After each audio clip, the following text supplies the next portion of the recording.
Click below to watch the original Sins video.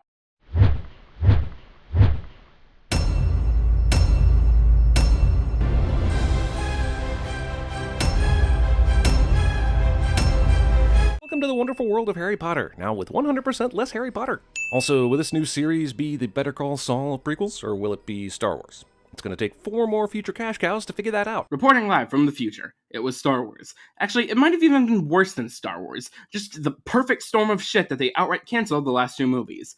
I still stand by that this movie on its own is pretty good, but I understand how its reputation has been tarnished by how shite the sequels were. This isn't a sin or a miss-sin, by the way. It just felt relevant to bring up. The haircut, the way he's shot from behind, like the first shot of Grindelwald, the fact that Graves didn't even bother to change the first 2 letters of his last name, and his utter disdain for no-mages, is a dead f***ing giveaway that Graves is actually Grindelwald, but we'll spend another 2 hours pretending that's not the case. Oh, come on. There is no way you noticed that on your first watch. No one even knew how much of a presence Grindelwald would have in this movie before it came out.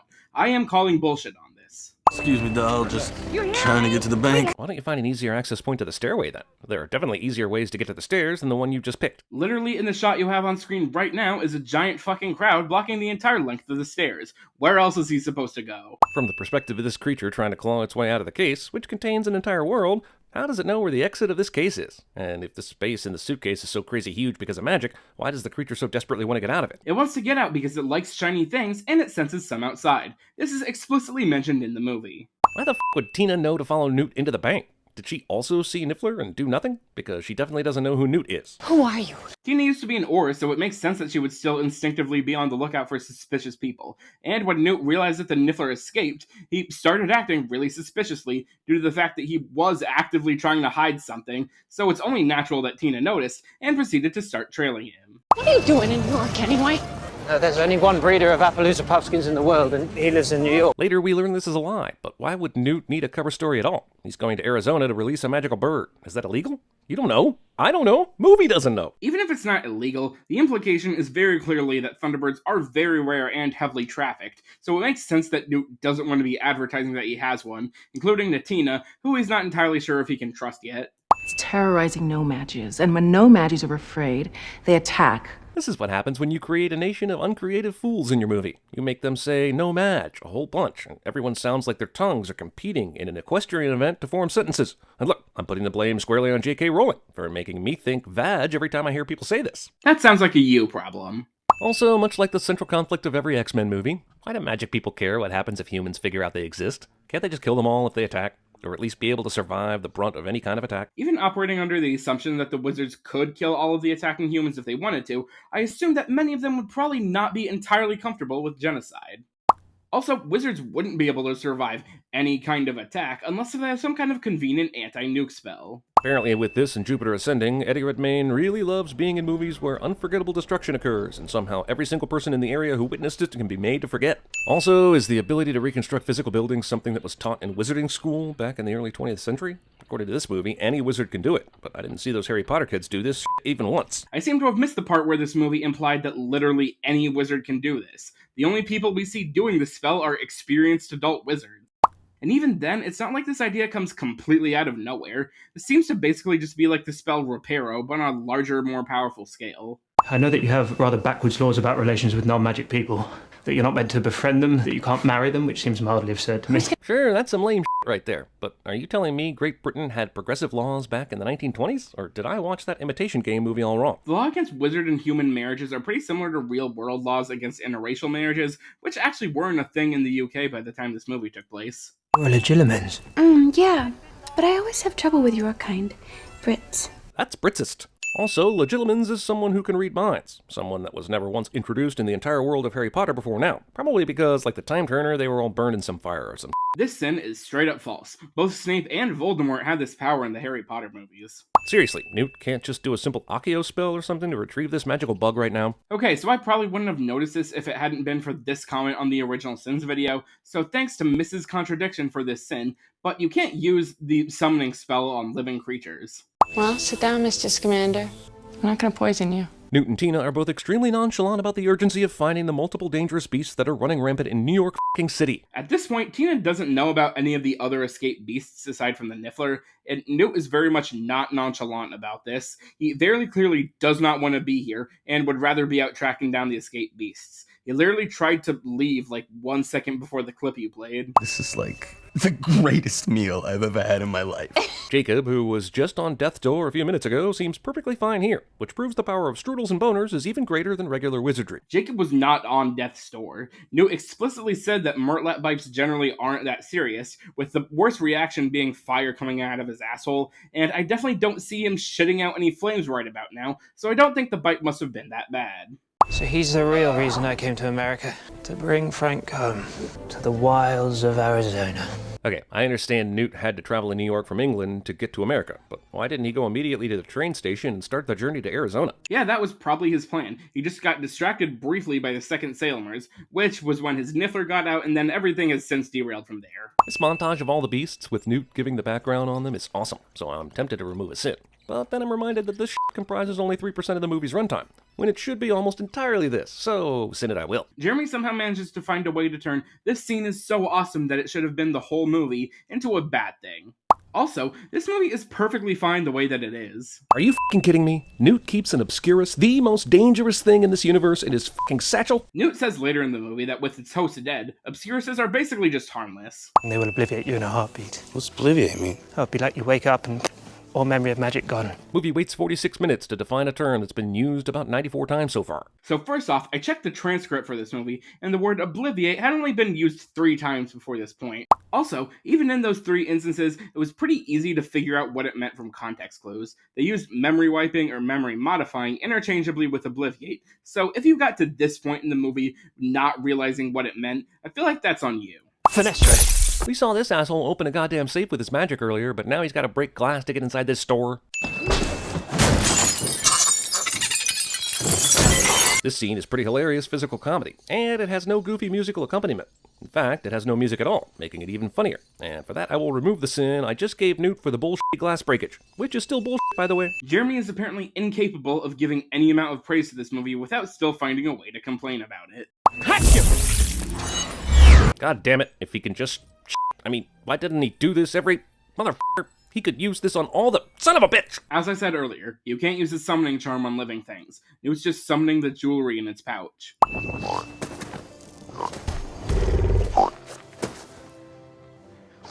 Eddie Redmayne, professional actor, ladies and gentlemen. Also, this is some bullshit. Criticizing Daddy Redmayne is always a sin. Also, even if the rumpet smells the sex juice and hears Newt doing the mating dance, she can still see, right? Actually, we don't even know if the rumpet can see or not. There's plenty of animals in real life that don't have particularly great sight, so they rely on their other senses, like sound or smell instead. That could easily be what's going on here. Also, I just want to point out that the phrase sex juice was used on the 69th sin.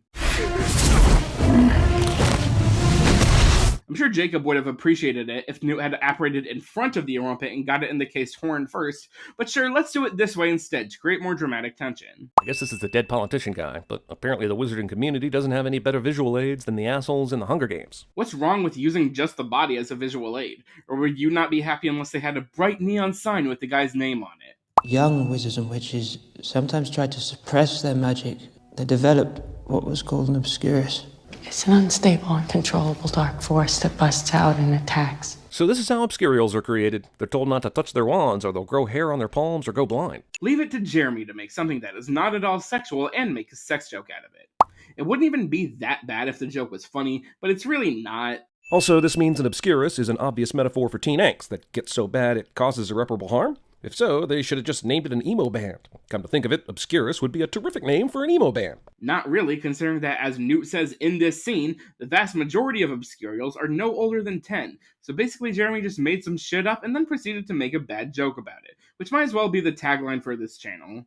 What makes Albus Dumbledore so fond of you? Mainly, he just likes being referenced, and Newt was always kind enough to do that everywhere he went. This scene rings a bit hollow when you realize that Newt has not mentioned Dumbledore at all in this movie. You know, while we're at it, this movie has a lot of Minority Report in it too. Colin Farrell, Samantha Morton, Visions of the Future, jails that are some kind of purgatory. It's not that much of a stretch in CinemaSins world. Wow, these two movies have two of the same actors and a couple of extremely meaningless similarities, so I guess you're right, this isn't much of a stretch in the CinemaSins world. Holy shit, what kind of relationship is this? This is just a kid, right? This is very clearly a fairly standard mentor-mentee relationship, in which hugs are not particularly out of the ordinary. Anything else you might ascribe to it says a whole lot more about you than it does about the movie. We need to catch all your creatures. There's only one still missing. No, there are two. And for a supposedly super detailed creature caretaker, that's a weird detail to miss. I actually thought the same thing when I was rewatching this movie, but there actually is some amount of reasoning behind this. A new Akemi was hatched while Newt was at the bank, so maybe that might have thrown off his count when he went to check. Holy shit, Dan Fogler is by far the best thing about this movie, and this moment kills me, so one sin off. I take some issue with the by far part, because most of this movie is pretty good, but I still can't help but remove a sin when Jeremy says something that I agree with. Who is she? Oh, there's no one. Lita Lestrange. I've heard of that family. Is this franchise basically doing what the motherfucking Hobbit did, where the whole thing is leading up to Voldemort, because audiences can't accept a prequel series without seeing the origin story of some sort of Darth Sauron? You know what? I think it is, but if not, here's a sin anyway. Well, since they canceled the last two movies, we will never know the answer to that question. Again, not a sin, just feels worth mentioning. You're a squib, Credence. Your mother's dead. That's your reward. Sure, Grindelwald is a dickhead, but why unleash this tirade on Credence before his sister's found? He could still need his help, right? Grindelwald is very clearly lashing out here because he's angry at Credence for letting the Obscurial slip through his fingers, at least in his mind. Oh great, another wand off, just like Deathly Hallows Part 2. I wonder if this will also end with an all-powerful wizard trying to physically kick someone to death. Okay, I must admit that it has been a while since I last rewatched Deathly Hallows, but at one point did Voldemort try to kick someone to death? Also, Jeremy was too busy doing whatever it was he was trying to do with that sin that he fails to point out the laziness of keeping wizard duels limited to just shooting jets of light at each other. Take photos. You know, just because a person is obliviated, how would that affect photographs? It shouldn't, right? So these Makusa buttholes are exposed as hell. Or maybe, while the Makusa agents were going through the city clearing up the mess at the end of the movie, someone probably thought to magically edit the photographs, which we know is a power that wizards have in this universe, since Hermione did it to her childhood photos in Deathly Hallows Part 1. Do you realize what you've done? Probably not much. If I've learned anything from Harry Potter movies, the only way your character is truly dead is if you're Robert Pattinson. Honestly, not really. The Harry Potter franchise is not nearly as bad as something like Marvel when it comes to bringing back dead characters. The only one who even technically did that was Harry himself. Pretty much everyone else who dies fully stays dead. I mean, I guess we do see some dead characters as apparitions at certain points, but at least there's no golden circle. Actually, this character was very clearly implied to have died on screen, was barely saved from the brink of death by injecting gel into their head that was able to block their brain from the bullet type nonsense. Also, let's talk about Grindelwald's plan. Apparently, despite constant winning, he needed to infiltrate Magic Congress USA and become a powerful leader inside it, all to have the resources to find the Obscurial. But why? Why did he need him? Yeah, Credence was powerful and all, but Grindelwald's been killing people left and right without any help. This is so needlessly complicated and obviously a setup for a surprise that it makes the last hour so completely ridiculous. If he had a vision of this powerful child, why not just go to Samantha Morton's house and just kidnap all the kids, do this Revelio spell, and find the Obscurial that way? Or a million other ways that don't involve being part of a magic congress. Jeremy says all of this as if having infiltrated the government of one of the most powerful countries on the planet is a hindrance rather than a very powerful asset. Also, and I'm not going to blame Jeremy for this because this information wasn't revealed until the sequels, but Grindelwald specifically wants the Obscurial to join him because he needs someone powerful enough to kill Dumbledore, which he can't do himself because they made a blood pact back when they were friends that prevents them from harming each other. Did Newt tell the unruly beast in his suitcase not to escape this time? And they kept their word while this discount Phoenix flew out of it? The fuck you mean discount Phoenix? The only similarity here is that they're both magical birds. Okay, so this is rain that's going to make everyone forget about the magic they just saw. Fine. That'll work for everyone who's outside right now. But this movie will have you believe that these assholes in their apartment are forgetting too.